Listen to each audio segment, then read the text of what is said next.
ভয় পাও না?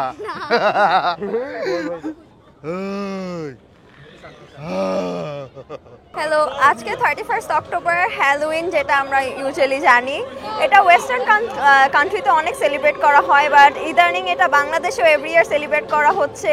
বাচ্চা কাচ্চারা আসে, বড়রা আসে, সবাই কস্টিউম পার্টি করে। যেরকম আজকে আমি ক্যাট সেজেছি, ব্ল্যাক ক্যাট। তো এভাবে এই দিনে সবাই যা খুশি তাই সাজতে পারে, মানে কেউ জাজ করবে না, কিছু না। আর এটা বাচ্চাদের জন্য অনেক মজার, বাচ্চারা অনেক এনজয় করে। যেরকম এখানে ম্যাজিক শো হচ্ছে, তারপর মুভি দেখাচ্ছে, অনেক কিছু হচ্ছে। So it's good for a family. রিজেন্সিতে প্রোগ্রামটা আমি এভরি ইয়ারই আসি। এটা one of the best Halloween programmes যেটা হয়। I like it. এর জন্য আমি প্রতি বছরই আসার চেষ্টা করি। গত 3 বছর ধরে আসছি এখানে। সো আমার ভালোই লাগে এখানে আসলে। একটা ক্লাউন সেজে আসছি, যেটা আমি টিকটকে দেখেছিলাম। ওখান থেকে যতটুক পারছি ততটুক সেজে এসেছি। আজকে আমি অনেক এনজয় করতেছি, অনেক ভালো। I am having so much fun. আজকে একটু ভয় পাইছি, কিন্তু নট সো মাচ। আমি তো নিজে ভূত, আমি কেন ভয় দেখাবো? আমি উল্টা ওদের ভয় দেখাচ্ছিলাম। একটু ভয় পাই, বেশি না। মেইনলি ওয়েডনেসডে লুক নিয়েছি, কারণ এটা ট্রেন্ডে এখন। মুভি বের হয়েছে মানে সিকুয়েলে Wednesday. Just for fun I came here. তো এটাই, will have fun and my costume is inspired by Wednesday. আমরা ঢাকা রেজেন্সিতে আজকে 31 অক্টোবর, যেটা ইন্টারন্যাশনাল ভূত ডে বলা হয়, হ্যালোউইন। তো আমরা ভূত সেজেছি বাচ্চাদেরকে আনন্দ বিনোদন দেওয়ার জন্য।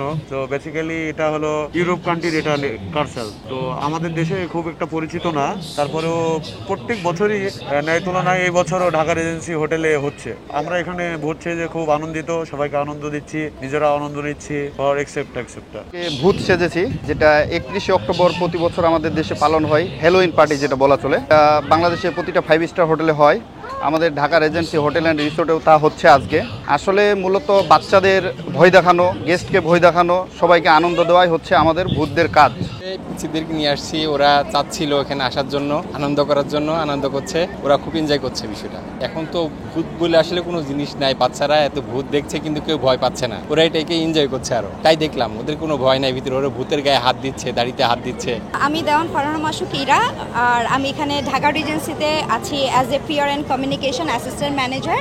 সো আমাদের এই টোটাল প্রোগ্রামটা আপাতত আমি সব কিছু এবং আমার টিম যারা আছেন তারাই হচ্ছে গিয়ে অর্গানাইজ করেছি, এবং টোটাল এটা ঢাকা রিজেন্সির নিজস্ব একটা সিগনেচার প্রোগ্রাম। আমরা প্রত্যেক বছরই তো দেখা গেছে বিভিন্ন নিউ এডিশন আমরা অ্যাড করি, এবং এইবার যেটা আমরা অ্যাড করেছি আমাদের লাইভ ডান্স পারফরমেন্স আমরা অ্যাড করেছি। বাট এছাড়াও প্রতি বছরের মতোই দেখা গেছে আমাদের এখানে ম্যাজিক শো আছে, এরপরে র্যাফেল ড্র আছে, প্লাস হচ্ছে গিয়ে ফেস পেন্টের অপশন আছে, প্লাস আমাদের একটা রিয়েলি স্কেয়ার একটা এক্সপিরিয়েন্স দেওয়ার জন্য আমরা একটা কেভের ব্যবস্থা করেছি, যেখানে হচ্ছে গিয়ে যত ধরনের হ্যালোউইন রিলেটেড যত এলিমেন্টস আছে সেগুলো হচ্ছে আপনারা দেখতেই পাচ্ছেন ব্ল্যাক কাপড়ে, মানে একদম আমাদের স্টেয়ার থেকে শুরু করে আমাদের যেই প্রোগ্রামটা একদম মূল প্রোগ্রামটা হচ্ছে গ্রিল অন দ্য স্কাইলাইনে, সেখান পর্যন্ত আমরা এই টানেলটা করেছি, যেখানে হচ্ছে বিভিন্ন রকমের ক্যারেক্টার যেগুলো আছে, যেগুলো হ্যালোউইনের এলিমেন্টের সাথে রিলেটেড, সেগুলো আমরা এখানে প্রতিস্থাপন করেছি। অফকোর্স আসলে আমাদের হ্যালোউইন প্রোগ্রামটা কি হয়, এটা তো আসলে ওয়ার্ল্ড ওয়াইড সেলিব্রেট হয়, এবং as a 5 star hotel Dhaka regency সবসময় চেষ্টা করে যে বাইরের যে কান্ট্রি অকেশনগুলো প্লাস আমাদের নিজস্ব যে অকেশনগুলো সেগুলো একসাথে সেলিব্রেট করার। তো আমাদের যারা গেস্ট আছে তারা লোকালও গেস্ট, এবং শুধু তাই না, বাইরের যারা গেস্ট আছে ফরেনার গেস্ট, এবং আমাদের ইনহাউস প্লাস অনেকেই আছে যারা আউটসাইড থেকে ওয়াক ইন অনেকে আসছে। আমাদের এই প্রোগ্রামগুলি আসলে আমাদের গেস্টরা যারা আছে তারা পছন্দ করে। সো তাদের জন্যই আমরা সবসময় চেষ্টা করি একটু ডিফারেন্ট কিছু করার, এবং অবশ্যই এবং যতটুকু দেখলাম যে এইবার বিশেষ করে অনেক গেস্ট কিন্তু আমাদের প্রোগ্রামের শুরু হওয়ার আগেই চলে আসছে।